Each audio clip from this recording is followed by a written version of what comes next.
Good morning, everyone. I welcome you all to the follow-up discussion post entitled Decolonizing Management Knowledge in India, Promoting Pluri-versalism through Indigenous Knowledge Paradigms. Thank you all the participants for joining with us today. I would like to invite Professor Ramya Venkateswaran to take over the charge and continue with the discussion. Thank you very much, Nidhi, Deepika, and Shayantan. A very warm welcome to the follow-up discussion. Let me start with one of the provocative concluding remarks which were made in the previous session. So, Professor Rajen Gupta made a statement. It was his concluding punchline that Indian management scholars have nothing to lose but their status as third-class scholars or third-world scholars by breaking the chains of Western intellectual tradition and standing on one's own feet.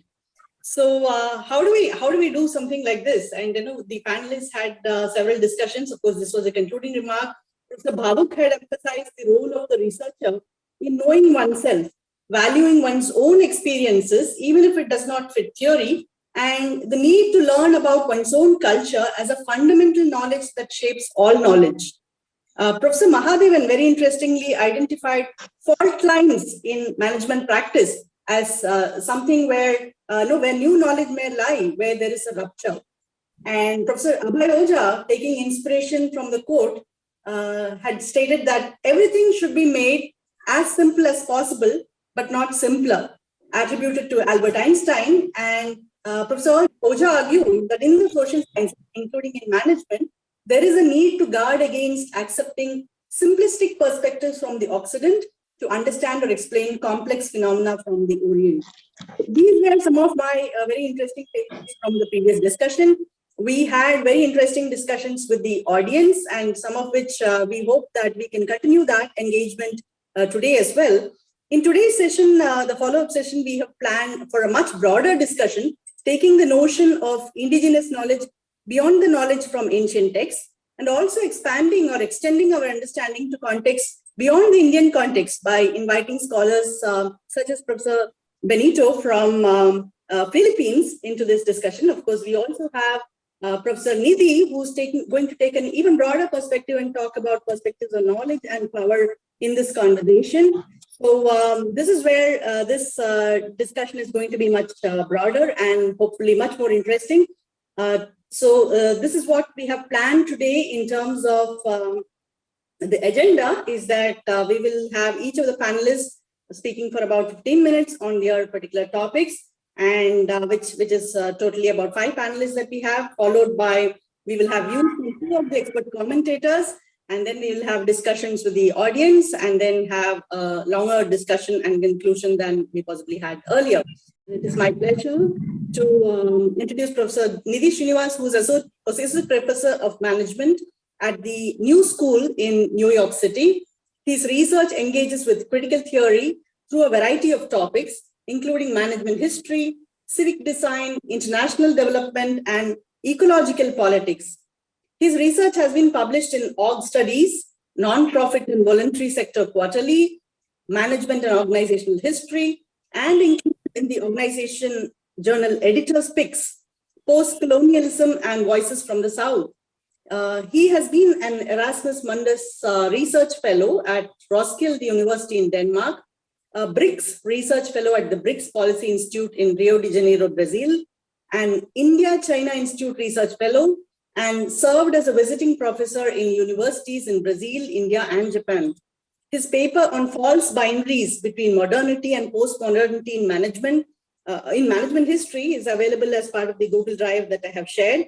He is a prolific writer and a very articulate speaker, and we are really looking forward to hearing you. And over to you, Dr. Srinivas. Ramya, thank you very much. Just please give me one moment. Let me quickly organize myself. I'm just going to ensure I have my slides ready, and then I'll briefly introduce them. Give me one moment. Sure.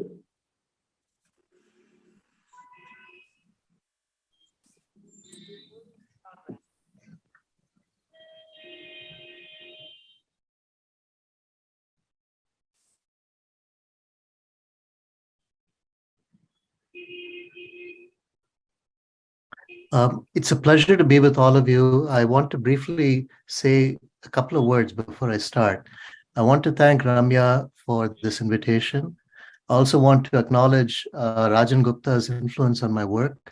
Professor Gupta may not recall me, but I met him, I think in 2004, 2005 in Gurugram, and I had a very, very helpful conversation with him. He was kind enough to give me a copy of one of his books. I also want to acknowledge Aboy Oja, old friend and colleague, who I first met, I believe, in Alberta many years back, and then later in IIM Bangalore. I want to thank all of you for this opportunity to talk to you. And I also want to warn you that what I'm about to say may seem a little discordant. This isn't meant to be confrontational, but it's meant to be part of a conversation. And so what I'm about to say may seem, initially at least, slightly different from what you've heard before. But that's simply to give you an opportunity to engage with it. So let me now stay within my 15 minutes. I'll begin. I want to talk to you about decolonizing Indigenous Indian management.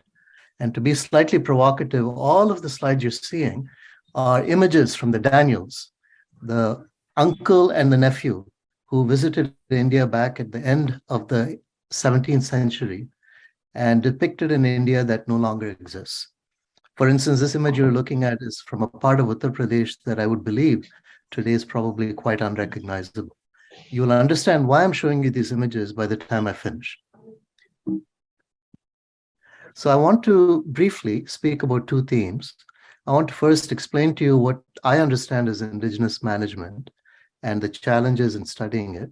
And secondly, I wish to propose to you an alternative way of studying Indigenous management, what I call as a decolonial alternative. So it may surprise you, it may not, to know that Indigenous management is something that scholars in India have studied ever since the first business schools were created. So to put it another way, since about 1959, Indian scholars have been compelled to consider if management in India should be Western or Indian. And generally, when they understood it as Indian, they also saw it as indigenous to sort of lay a claim that this is not just management for India, but management for the South, management for the countries that were part of the Bandung Conference, including the Philippines, and for the countries that are part of today's South, including most of Africa. What does Indigenous management mean? At the very basic level, Indigenous management means an alternative to what we see as a dominant tendency in management studies, which is a universalist tendency, where we see management studies, whether in India or elsewhere, claiming that whatever we study is a norm, and that this norm is followed by people all around the world. Now, this norm is typically understood in two ways. One is practices and the other is theories. The first of these is very easy to tackle. Let's say I were to explain to you that leadership is one thing. You will quickly tell me whatever, Nidhi, you say is leadership doesn't fit in my setting. For instance, some of you are in Bombay, Mumbai as it's now known. If I were to tell you what leadership is in Stanchart or in one of the large other companies in New York City, you would say it may fit, it may not, but in honesty, it doesn't fit different parts of Bombay. Another way to understand this is simply to say that management practices vary. They vary between locations, they vary between countries. What we see as a leadership style in one place is going to vary depending on employee maturity, literacy, and so forth. And most scholars today would accept that management is better understood as a set of contextual practices, not as a universal code, but as something you actually apply in a location. Now, what I've just told you ideally would not surprise you. In fact, it'll seem a little banal. It is commonly accepted today that management comprises practices and that these practices are contextually bound. And if we look around us, let's say you look at your daily life as a scholar. For instance, imagine for a moment, I'm speaking to those of you who work in an institution in India, let's say. On a day-to-day basis, you will teach your students various management practices. And when they get a job, they'll get a job largely because they have found a way to negotiate the distance between those management practices and what is required to get a job. And if they succeed, they'll again do so because they deal with that negotiation.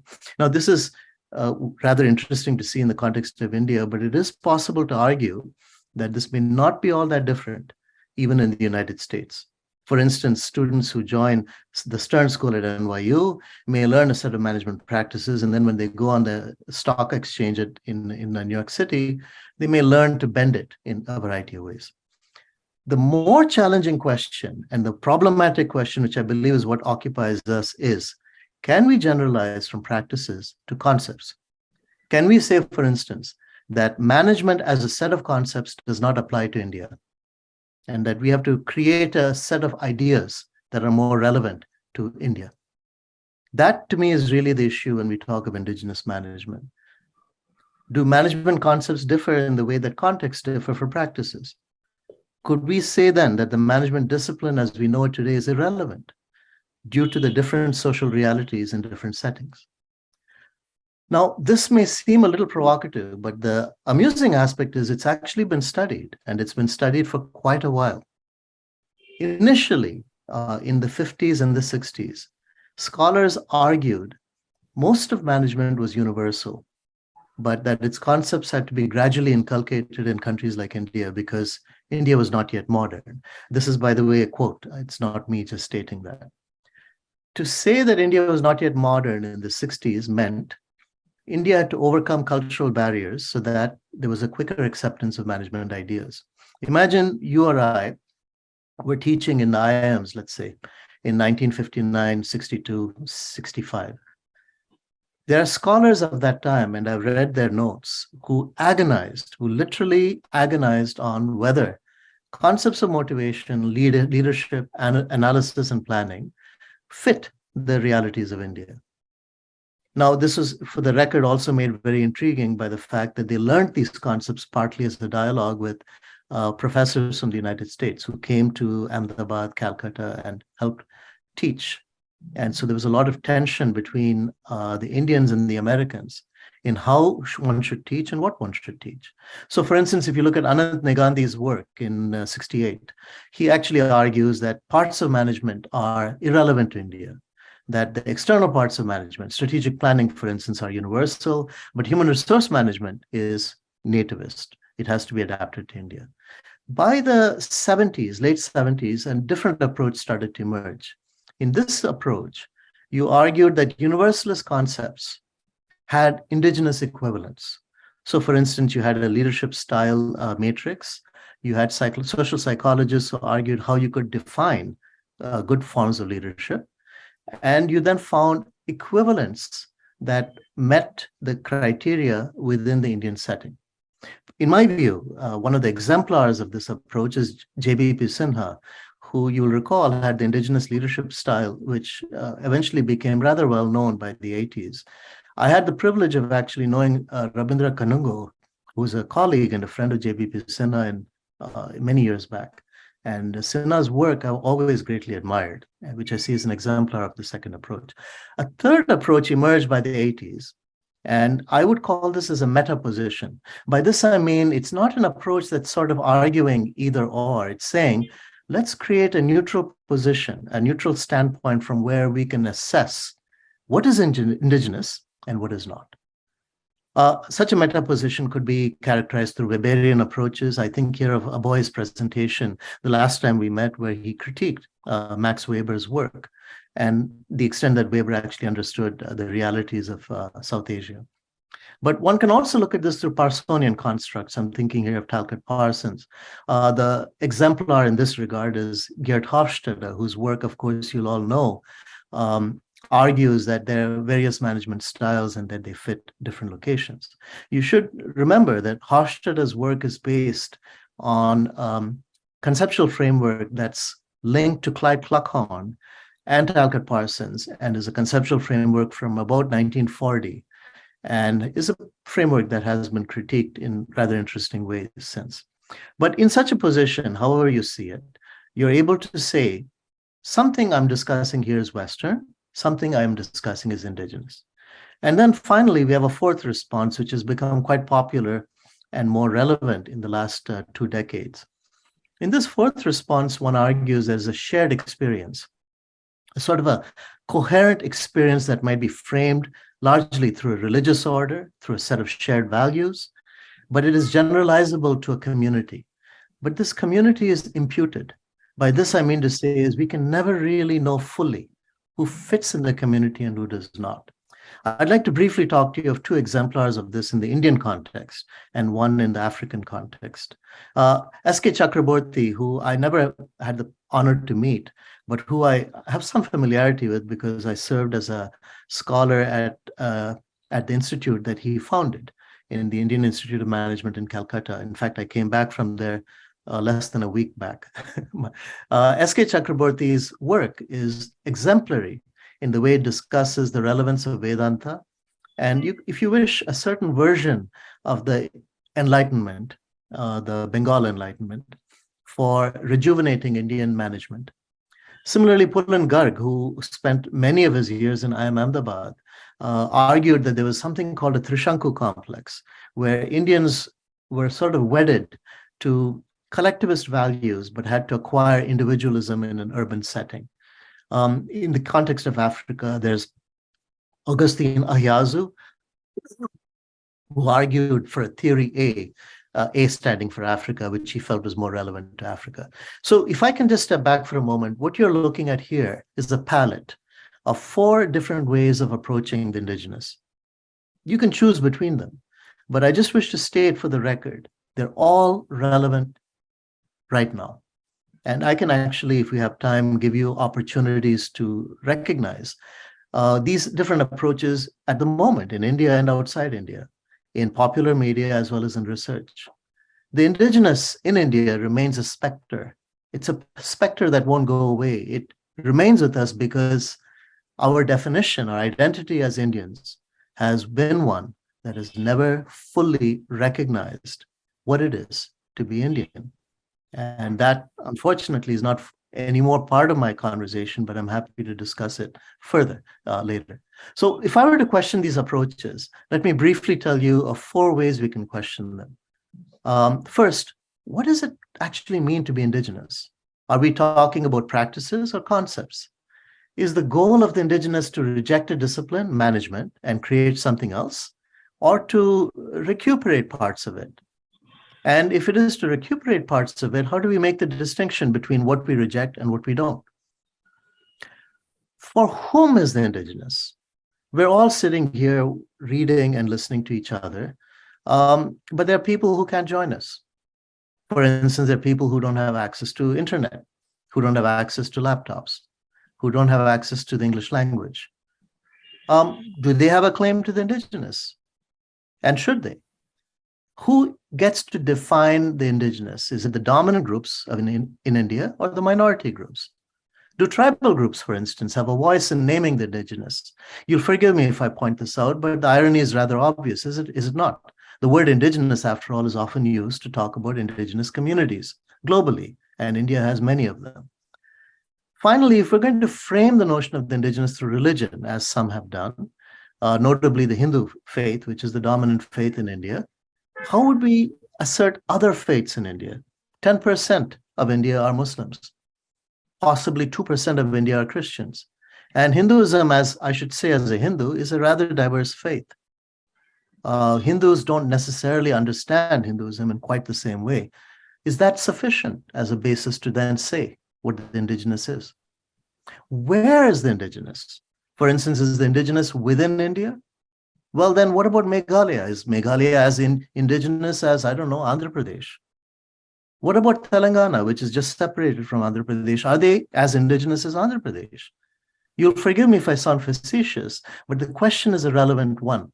How do we identify the location of the indigenous? Are cities as indigenous as villages? Finally, when is the indigenous? If I've argued that the indigenous began around the time that business schools came to India in the late 50s, then it is also fair to ask, has the notion of the indigenous changed over time? And what can that tell us about the indigenous? Well, if I can step back for a moment, my basic point is this: to address these questions is not to say there's one correct answer as opposed to another. It is rather to actually raise a deeper question. And that, simply put, is, if the claim of being indigenous, if the claim of an indigenous management has any credibility, it is accompanied by a second question, which is, who is Indigenous management meant for?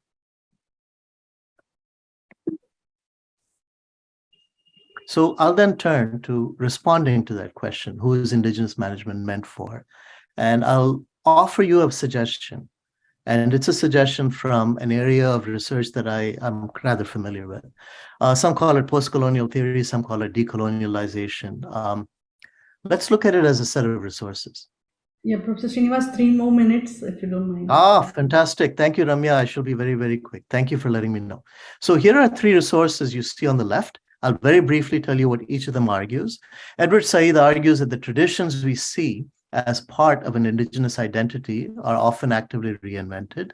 Enrique Dussel argues that an Indigenous identity is about the historical victims of colonialism. And Frantz Fanon argues that Indigenous identity is ultimately part of a violent process, a process that continues. So here are 3 aspects I would suggest we consider for an Indigenous management: a sensitivity to difference, and I here mean internal difference, an ethics of responsibility, where I mean that we focus not on external oppressors, but on internal differences.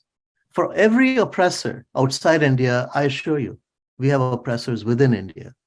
It may be easier to focus on oppressors within India. After all, we can tackle them more quickly. Isn't it easier to tackle agents within India than, let's say, the International Monetary Fund? Finally, an avoidance of reification, recognizing that every identity, including the indigenous, shifts over time, and that the focus should not be on defining it narrowly, but on a matter of engagement. So let me then close. I want to close with a parable, which I'm going to share with you, and you're welcome to read through the slides when I share it. It'll be quicker. This is a parable from the Buddha, one of the many parables of the Buddha. A man is drowning in a flood. You can actually see the man on the left side of the screen. A raft appears. The man clings to it. The raft carries him back to land. And he is so grateful to this raft that he carries it on his back the rest of his life. I'm indebted to A.K. Ramanujan's essay, Is There an Indian Way of Thinking, where I learned this parable the first time. One way to understand this parable is to say that it is arguing that we have fixed notions that we find very hard to lose. I would argue that a recourse to an imaginary past is one of those fixed notions. It won't offer any comfort to us in our current present, in India or outside it. It is better than to abandon these rafts. They've served their purpose. Look around us. Ask yourselves, what management can genuinely serve for those who inhabit India's various locations? Not solely for us who speak in English in the nodes of elite professionalism, but also those alienated by such elitism, including the poor, the tribal and minority groups of India. What concepts would ultimately suit their needs? And what would be the languages in which we would express them? That, to me, would be a worthy project indeed for Indigenous management. Thank you. Thank you so much, Dr. Srinivas.